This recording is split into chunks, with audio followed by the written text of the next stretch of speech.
আসসালামু আলাইকুম এভরিওয়ান, কেমন আছেন? আশা করি আল্লাহর অশেষ রহমতে সকলেই ভালো আছেন।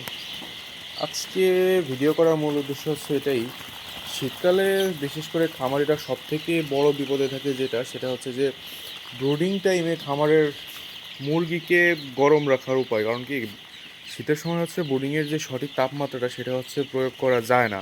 খামারেরা এটা নিয়ে আসলে মহা বিপদে থাকে যে কীভাবে ব্রুডিং গরম রাখবে, কীভাবে মুরগির বাচ্চাদের সঠিক পরিমাপে তাপমাত্রা দিতে পারবে।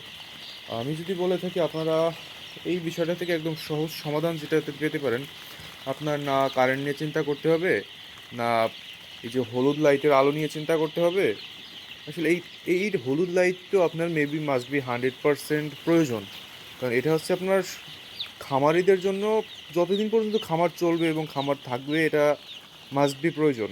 এবং শীতকাল হচ্ছে আপনার এই লাল লাইটের যে তাপমাত্রাটা, সেটা সঠিক মাত্রায় পরিমাণ মতো দেওয়া সম্ভব না। আপনি যদি 20টা জায়গায় 30টা 50টা লাইটও ব্যবহার করেন, তখন আসলে এতটা তাপমাত্রা হয় না। কিন্তু আপনার সহজ সমাধান যেটা আপনি মানে একদম স্বল্প সংক্ষিপ্ত সময়ের মধ্যে পুরো বোর্ডিংটাকে তাপমাত্রার প্রয়োজন মতো দিতে পারেন, সেটার জন্য আপনি এই যে আমার মতো এরকম একটা পাত্রের মধ্যে আগুন জ্বালিয়ে, কয়লা হোক অথবা যে কোনো ধরনের এরকম একটা আগুনের, মানে যে আগুনটা ধরেন 2 ঘন্টা 3 ঘন্টা 4 ঘন্টা থাকবে, এরকম একটা পাত্রে এরকম একটা আগুনের তাপের ব্যবস্থা করবেন, যেটাতে আগুন জ্বলবে না কিন্তু কয়লা টাইপের হবে, যেটাতে হচ্ছে আপনার আহ, মানে সঠিক তাপ দিবে কিন্তু আগুন জ্বলবে না। যে আমার এখানে যে আমি এটা জ্বালাইছি ধরেন প্রায় 40-45 মিনিট হয়েছে, ধারণা করা যায় এটা এখনও আরও ধরেন 2 ঘন্টা 1 ঘন্টা চলবে এভাবে। ঠিক আপনি সারা রাতে এভাবে একবার বা দুইবার জ্বালালে মানে পুরো বোর্ডিং আপনার অনায়াসে তাপমাত্রা যেখানে যতটুকু দরকার সঠিক মতো হয়ে যাবে।